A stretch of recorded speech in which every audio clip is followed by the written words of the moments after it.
দর্শক, গুরুত্বপূর্ণ কয়েকটা খবর সংক্ষিপ্ত সময়ের মধ্যে জানাবো। এর মধ্যে ইরান আমেরিকাকে অবাক করে দিয়ে 15,000 কিলোমিটারের মিসাইল নির্মাণে নজর দিয়েছে। আর ইরানকে এই বিষয়ে সহযোগিতা করছে স্বয়ং রাশিয়া। পাশাপাশি ইরানকে আরও গুরুত্বপূর্ণ নকশা হস্তান্তর করেছে চীন, এমন তথ্য কয়েকটি আউটলেটে আসছে। বলা হচ্ছে এবার হাইপারসনিক নয়, সুপারসনিক মিসাইল ইরানের হাতে তৈরি হচ্ছে চীনের সহযোগিতায়। পাশাপাশি সৌদি আরব এবং তুরস্ক মিলিয়ে যে জোটটি হলো পাকিস্তানকে সঙ্গে নিয়ে, সেই জোটটি নিয়েও নানান রকম আলোচনা আসছে। তবে ইন্টারেস্টিং ব্যাপার, ইরানকে আর হারাতে না পেরে এবার মার্কিন জেডি ভেন্স বলছেন নিউক্লিয়ার নয়, এবার আমেরিকাকে রক্ষাই আমাদের টার্গেট। তার মানে কি? এতদিন তারা বলতো ইরানকে ধ্বংস, এখন তারা বলছে ইরান নয়, তাদের আমেরিকা রক্ষা। তার মানে ইরান আমেরিকাকে কি ধ্বংস করে দিচ্ছে? এই প্রশ্নগুলো উঠে আসছে। পাশাপাশি আরো অনেকগুলো গুরুত্বপূর্ণ খবর থাকবে আজকের এই ভিডিওর মধ্যে। প্রথম যে বিষয়টি আমরা আলোচনা করতে চাই, ইসরায়েলের সাথে যারা সম্পৃক্ত হয়েছে, ধরেন আব্রাহাম অ্যাকর্ড, কারা কারা আছে? জর্ডান, বাহরাইন, মরক্কো, আরব আমিরাত, মেবি কোন একটা দেশে হয়তো এলোমেলো হতে পারে। তো মধ্যপ্রাচ্যের বড় বড় রাজনৈতিক বিশ্লেষকরা বলছেন যাদের সাথে ইসরায়েলের সম্পর্ক আছে তারা একটা সময় মিশরের মতো ধ্বংস হয়ে যাবে। একটা সময় পৃথিবীতে মুসলিম রাষ্ট্র বলতে সবার আগে সামরিক বা অর্থনৈতিক বা সকল ক্ষেত্রে সবচেয়ে স্ট্রং দেশটি ছিল মিশর। এবং সেই মিশর যখন ইসরায়েলের সাথে সম্পৃক্ত হলো, সেই মিশরের অবস্থান আজকে একেবারে মুসলিম রাষ্ট্রের সবচেয়ে তলানিতে। বলা হচ্ছে আগামী 1-1.5 যুগের মধ্যে আরব আমিরাতের অবস্থা করুণ হবে, কারণ আরব আমিরাত ইসরায়েলের পাতা ফাঁদে পা দিয়েছে, বা তাদের সম্পৃক্ত হয়েছে, বা তাদের সাথে একজোট হয়েছে, বা তাদের স্বীকারী মানে তাদেরকে ইসরায়েল রাষ্ট্রকে স্বীকৃতি দিয়েছে। এবং আপনারা দেখেন দেখেন বাহরাইনের অবস্থা, জর্ডানের অবস্থা। তবে কিছু বড় বড় রাজনৈতিক বিশ্লেষকরা বলছেন, বিভিন্ন আউটলেটে এরকম খবরও আসছে, আজ হোক কাল হোক মধ্যপ্রাচ্যের অনেক রাষ্ট্র চলে যাবে ইরানের পেটের ভেতরে। কারণ ইরানকে যারা এ পর্যন্ত মার্কিন ঘাঁটি ব্যবহারের সুযোগ দিয়ে হামলার সুযোগ দিয়েছে, ইরান সেসব রাষ্ট্রকে রাখবে না। ইতিমধ্যে আমেরিকা অনেক আরব দেশ ছেড়ে চলে যাওয়ার সিদ্ধান্ত নিয়েছে। আপনারা জানেন অনেকগুলো ঘাঁটি বন্ধ করে তাদের বাহিনীকে ফেরত পাঠানো হয়েছে, অর্থাৎ তাদের ঘাঁটি বন্ধ করে ফেলেছে আমেরিকা অনেক আরব রাষ্ট্রে। তো এই যুদ্ধে যদি ইরান জিতে যায়, তাহলে অনেক আরব রাষ্ট্র নদী পার হয়ে ইরান ঢুকে পড়বে এবং সেইগুলি তাদের কন্ট্রোলে নেবে। হয়তো কিছু সৌদি আরবের পেটে চলে যাবে, কিছু ইরানের। এটা নিয়ে আমি কাল পরশু একটা দুর্দান্ত স্পেশাল ইভেন্ট করব, সেখানে অনেক ডিটেল আলোচনা করব দর্শক। তারপরে যে বিষয়টা আসছে আলোচনায়, সেটা হলো যে রাশিয়া ইরানকে 15,000 কিলোমিটার রেঞ্জের মিসাইল তৈরির সকল সহযোগিতা করছে, এমন তথ্য কিছু আউটলেটে চলে আসে। আপনারা জানেন গত 1 দিন বা 2 দিন বা 3 দিন এর মধ্যে আমি একাধিকবার আমার ভিডিওতে বলেছিলাম যে ইরান আইসিবিএম তৈরিতে নজর দিচ্ছে। কারণ ইরানের যিনি সামরিক উপদেষ্টা আয়াতুল্লাহ আলী খামেনি, এখন বর্তমান তার ছেলে মুস্তফা খামেনির, তিনি স্পষ্ট বলছেন যে আমরা আমেরিকাকে দুটো সারপ্রাইজ দিতে চাই। এক, আমেরিকা যদি আমাদের নিউক্লিয়ার অ্যাটাক করে তাহলে আমরা নিউক্লিয়ার জবাব দেব। ইতিমধ্যে কালকে থেকে আপনার সকল গণমাধ্যমে দেখেছেন যে ইরানের রাষ্ট্রীয় টেলিভিশনে তাদের রাজনৈতিক যিনি অ্যাডভাইজার এবং তাদের সামরিক অ্যাডভাইজার, তারা একাধিক বক্তব্য দিয়েছে, এবং প্রত্যেকটি বক্তব্যের মধ্যে যে বিষয়টি এসছে সেটি হলো ইরান কি নিউক্লিয়ার বানাবে? সে উত্তরে তারা বলছে আমেরিকা যদি ইরানের নিউক্লিয়ার অ্যাটাক করে সেই ক্ষেত্রে ইরান অবশ্যই নিউক্লিয়ার বানাবে। এখন বানাবে না বানিয়ে ফেলছে এটা তারা বলছে না, তারা বলছে আমরা বানাবো। এবং ইরান এই মুহূর্তে সবচেয়ে বেশি গুরুত্ব দিচ্ছে নিউক্লিয়ার। ধারণা করছি ইরান বানিয়ে ফেলেছে, হয়তোবা একটা মোক্ষম টাইমে পরীক্ষা চালাবে অথবা ঘোষণা দেবে। এবং ইরান বলছে যে আমরা এখন নিউক্লিয়ার দিয়ে জবাব দিতে চাই। এই বক্তব্যটি প্রমাণ হয়ে গেছে যে ইরান এতদিন তারা বলছিল নিউক্লিয়ার বানাবে না, এখন তারা ইরান বলেই দিচ্ছে যে আমরা নিউক্লিয়ার বানাবো, মানে বানিয়ে ফেলছি অথবা বানাচ্ছি, এটাই। তো মিস্টার জেডি ভেন্স, মার্কিন ভাইস প্রেসিডেন্ট, তিনি কি বলছেন যে আমাদের মূল টার্গেট ছিল ইরানকে কোনোভাবেই নিউক্লিয়ার বোমা বানাতে দেব না। তবে এখন আমাদের টার্গেট সেটা নয়, আমাদের টার্গেট আমেরিকানদের তেল গ্যাস অল্প দামে কেনার রাস্তা করে দেয়া, অর্থাৎ হরমুজ, বাবুল মান্দাব এই অঞ্চলগুলো ইরান বন্ধ করে দেওয়ার ফলে বিশ্বের জ্বালানির যে সংকট তৈরি হয়েছে, এই সংকট শুধু এই অঞ্চলে না, এটা আমেরিকানদের গায়েও তাপ লেগেছে এবং আমেরিকানরা তারা এখন তেল অনেক দামে কিনতে হচ্ছে। তাদের যেই মূল্যে তেল ছিল সেটা কয়েকগুণ বেড়ে গেছে। তো জেডি ভেন্স বলছেন যে আমাদের এখন টার্গেট আমেরিকানদেরকে তেল গ্যাসের ক্ষেত্রে ন্যায্যতা বা ন্যায্য মূল্যে কেনার সুযোগ তৈরি করে দেয়। আমাদের এখন তেলটা মূল ফোকাস। তার মানে কি, ইরান নিউক্লিয়ার বানাবে কি বানাবে না এটা আমেরিকার আর ফোকাস নেই, সরে গেছে। এটা হয়তো দ্বিতীয় স্টেজের ফোকাস। তাহলে কি হচ্ছে হচ্ছে যে বিষয়টি, যে ইরান এই মুহূর্তে নিউক্লিয়ার তৈরিতে নজর দিচ্ছে, কিন্তু আমেরিকা ইরানের কাছে হেরে যাওয়ায় তারা এখন এই বিষয়টি এর আলোচনা রাখছে না। মার্কিন সিনেটর আজকে এই স্পষ্ট একজন বক্তব্য দিয়েছেন, একজন লেডি সিনেটর। তিনি বলছেন যে আমেরিকা ইরানে একটা নিউক্লিয়ার অ্যাটাকের পরিকল্পনা করছেন এবং সেই হিসেবে তারা গোছাচ্ছেন সব কিছু। তার মানে ইরানে নিউক্লিয়ার অ্যাটাক আমেরিকার পক্ষ থেকে হতে পারে, এটা মার্কিন সিনেটর বলছেন এবং তিনি ইস্তফা দিয়েছেন। তো তার এই বক্তব্যটি যদি রাইট হয় তাহলে ইরান ভয়াবহ আক্রমণের মধ্যে পড়ছে। তাহলে ইরান কি জবাব দেবে? সেই জবাবটাও ইরান রেডি করে রেখেছে।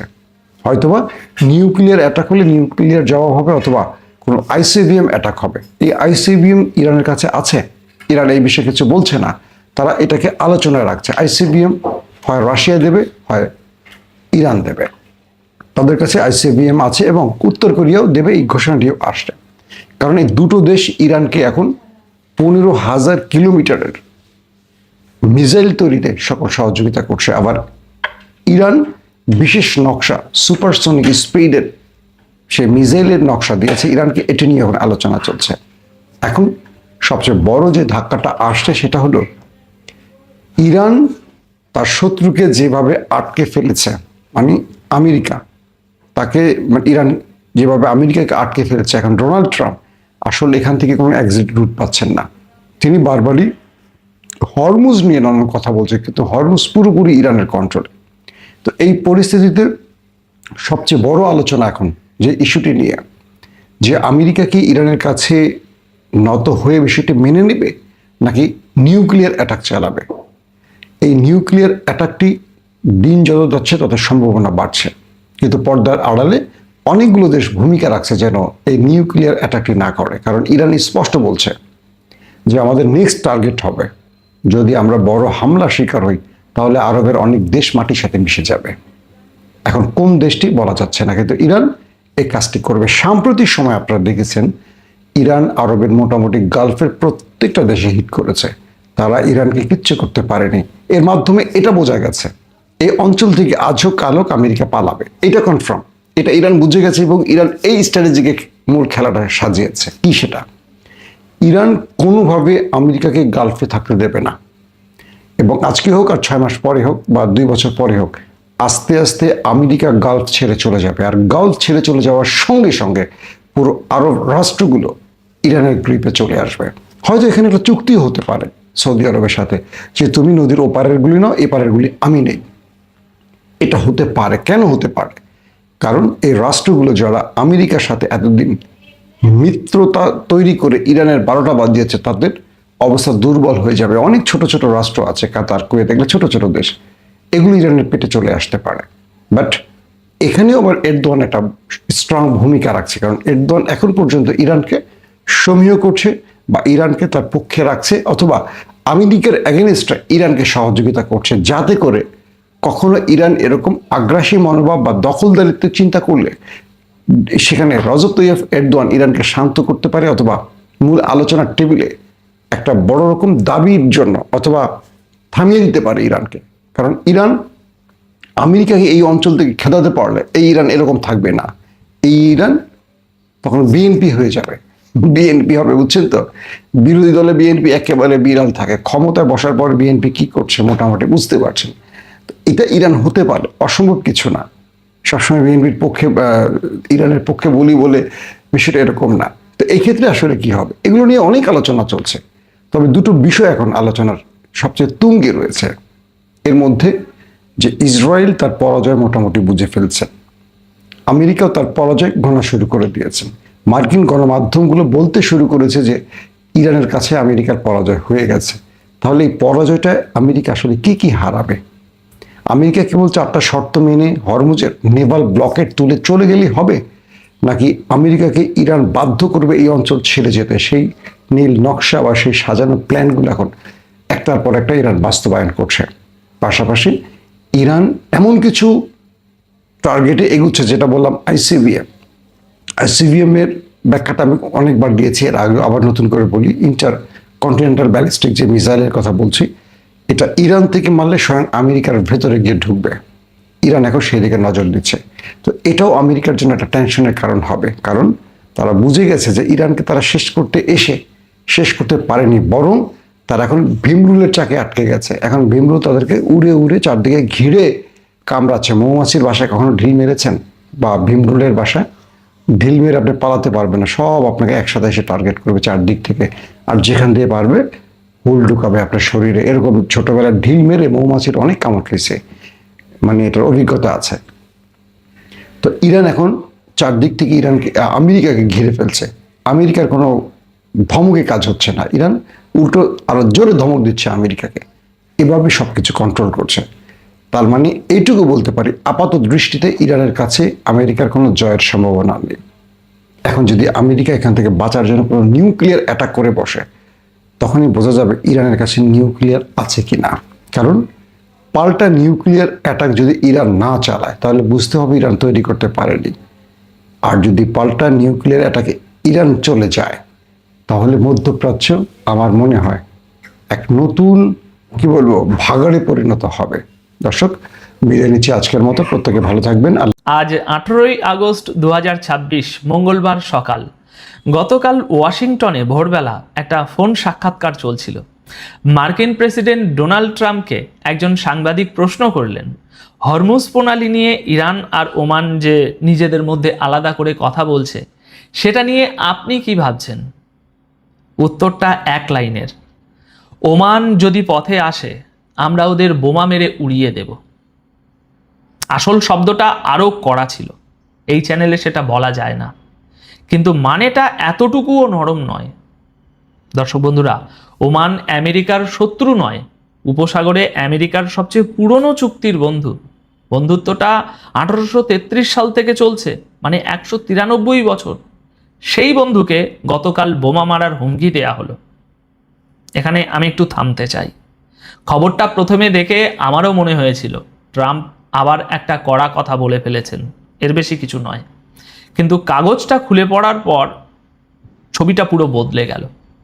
ওমান যে কাজটা করছে বলে ট্রাম্প রেগে গেছেন, ঠিক সেই কাজটা করতে বলা আছে তার নিজের সই করা কাগজে। আমি কল্পনা করছি না, দফার নম্বরও আছে, একটু পরেই সেটা পড়ে শোনাবো।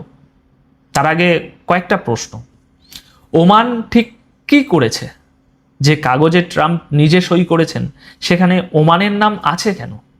ওমান তো আগেই বলে দিয়েছে তারা জাহাজের উপর টাকা বসাতে চায় না।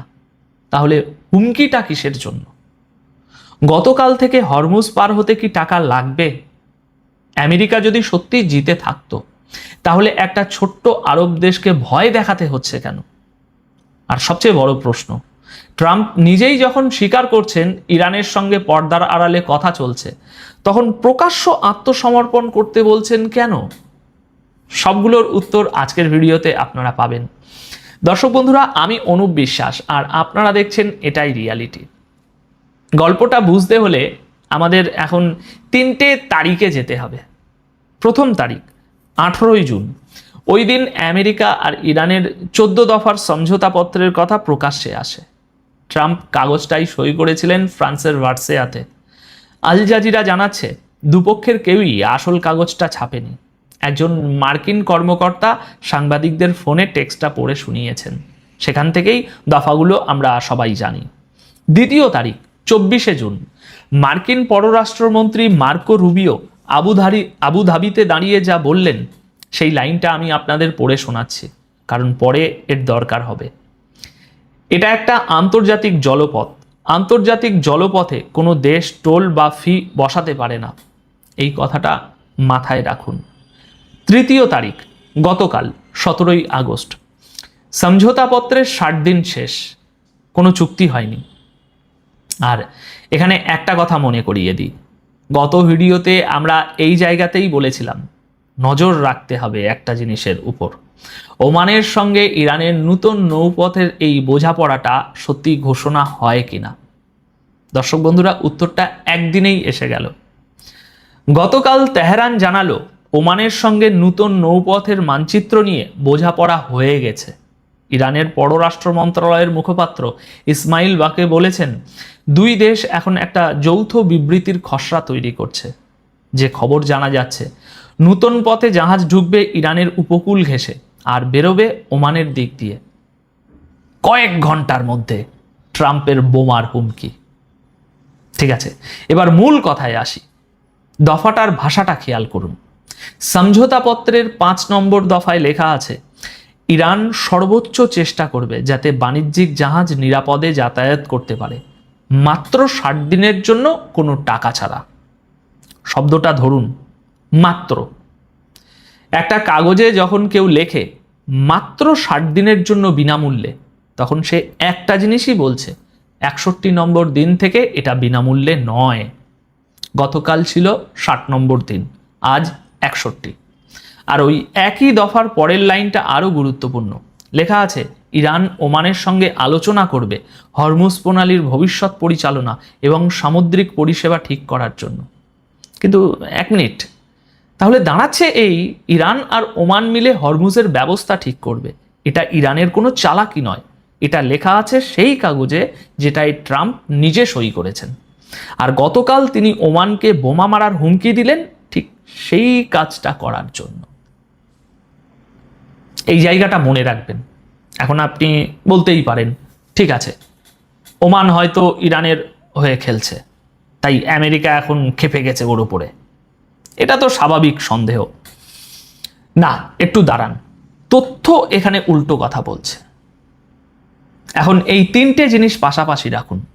ওমানের পররাষ্ট্রমন্ত্রী প্রকাশ্যেই বলেছেন, ওমান জাহাজের উপর যাতায়াতের ফি বসানোর পক্ষে নয়, কারণ আন্তর্জাতিক আইনে সেটা চলে না।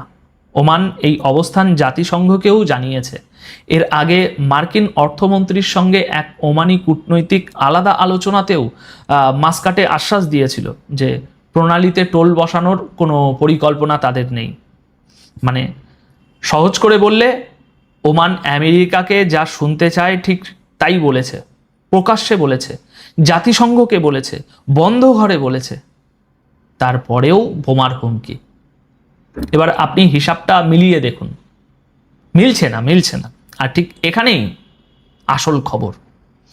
আসল ভয়টা টোল নয়, আসল ভয় হলো হরমুজ যদি ইরান আর ওমানের বোঝাপড়ায় খুলে যায়, তাহলে সেই দরজার চাবিটা ওয়াশিংটনের হাতে থাকে না। এবার সংখ্যাগুলো দেখুন, ছবিটা পরিষ্কার হবে। যুদ্ধের আগে হরমুজ দিয়ে রোজ 120 থেকে 140টা জাহাজ যেত। এই পথে যেত দিনে প্রায় 2 কোটি ব্যারেল তেল, দুনিয়ার তেল গ্যাস রপ্তানির 5 ভাগের 1 ভাগ। আর গত শনিবার গেছে 5টা জাহাজ, তার আগের সপ্তাহান্তে গিয়েছিল 31টা। 140 থেকে 5, এই দুটো সংখ্যা আপনি পাশাপাশি রাখুন। যুদ্ধের সময় কিছু জাহাজ ইরানের সঙ্গে আলাদা করে দর কষে পার হয়েছে। রিপোর্টটার ভাষাটা খেয়াল করুন। আল জাজিরা লিখছে, কোনো জাহাজ একবার পার হওয়ার জন্য $20 লক্ষ পর্যন্ত দিয়েছে। একটা জাহাজ একবার। এই সংখ্যাটা কিন্তু ছোট নয়। দেখুন দর্শক বন্ধুরা, এই জায়গায় ব্যাপারটার তেল রাজনীতি থাকে না, এটা আমাদের ঘরে এসে ঢোকে। বাংলাদেশ তার তেলের 95% আর গ্যাসের 30% বাইরে থেকে কেনে। এপ্রিল মাসে বাংলাদেশের 6টা জ্বালানিবাহী জাহাজ এই প্রণালীতেই আটকে পড়েছিল। ইরানের নিরাপত্তা পরিষদ আলাদা অনুমতি দেওয়ার পর সেগুলো পার হতে পারে। এবার আপনি একটা সহজ প্রশ্ন করুন নিজেকে, আজ থেকে যদি এই পথে ফি বসে, সেই টাকাটা শেষ পর্যন্ত কার পকেট থেকে যাবে?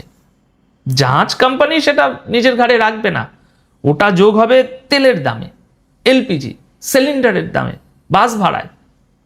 দূরের এক প্রণালীর এক লাইন, আর আমাদের রান্নার ঘরে সেই টান। আর এখানে আমার নিজের একটা প্রশ্ন আছে, যেটা কোনো বড় সংবাদ মাধ্যম দেখলাম না সংবাদ মাধ্যমে।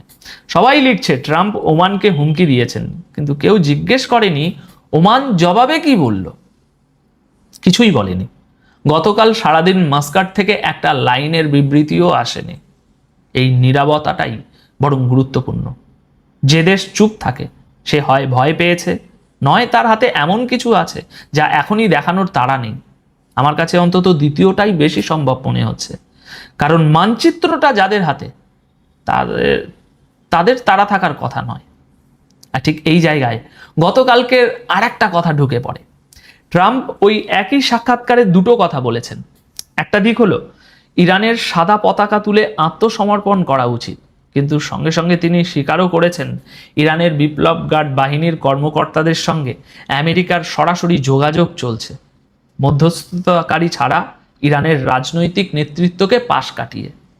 তিনি আরও বলেছেন, আমার কোনো সময়সূচি নেই, আমার কোনো তাড়া নেই। এখানে আপনি একটু নিজেই ভেবে দেখুন, যিনি জিতছেন তিনি সময়সূচি ঘোষণা করেন, যিনি আটকে গেছেন তিনি বলেন আমার তাড়া নেই। তেহরানও গতকাল পিছু হটেনি। ইরান বলেছে কাগজে 60 দিনের কোনো চূড়ান্ত সময়সীমা লেখাই ছিল না, আর ইরান চাপ বা আলটিমেটামের নিচে নীতি ঠিক করে না। আইআরজিসির এক শীর্ষ কর্মকর্তা রাষ্ট্রীয় সংবাদ মাধ্যমকে বলেছেন, এখন থেকে ইরানের প্রতিরক্ষা কৌশল রক্ষণাত্মক থেকে আক্রমণাত্মক দিকে যাচ্ছে, আর শত্রুরই কৌশলগত চমকের জন্য প্রস্তুত থাকা উচিত।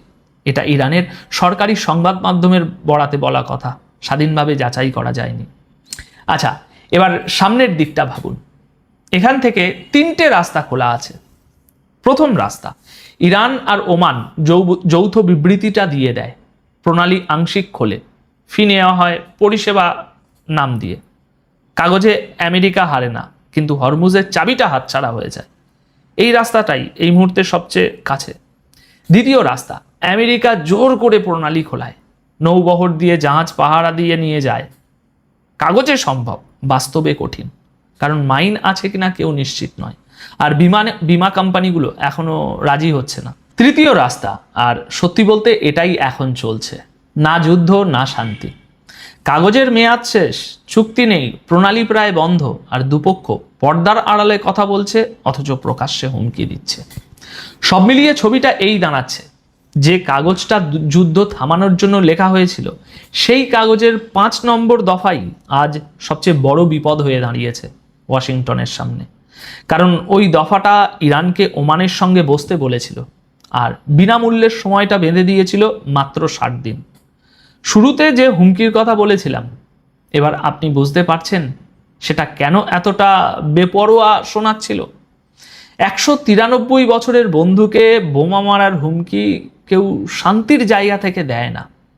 তাই আগামী কয়েকদিন দুটো জিনিসের দিকে নজর রাখতে হবে। এক, ইরান আর ওমানের যৌথ বিবৃতিটা সত্যি বেরোয় কিনা, আর তাতে ফির কথা থাকে কিনা। 2, ওমান ট্রাম্পের হুমকির কোনো আনুষ্ঠানিক জবাব দেয় কিনা। আর একটা প্রশ্নের উত্তর আজও পাওয়া গেল না। ওই একই কাগজের 6 নম্বর দফায় ইরানের পুনর্গঠনের জন্য অন্তত $300 বিলিয়ন কথা লেখা আছে। 60 দিনে তার $1ও যায়নি। এই সুতোটা আমরা ছাড়ছি না। দর্শক বন্ধুরা, আজ আপনাদের কাছে আমার প্রশ্ন, আপনার বিচারে ট্রাম্প ওমানকে হুমকি দিলেন শক্তি দেখাতে, নাকি হাতের তাস ফুরিয়ে যাচ্ছে বলে? আপনার মতামত কমেন্টে অবশ্যই জানাবেন।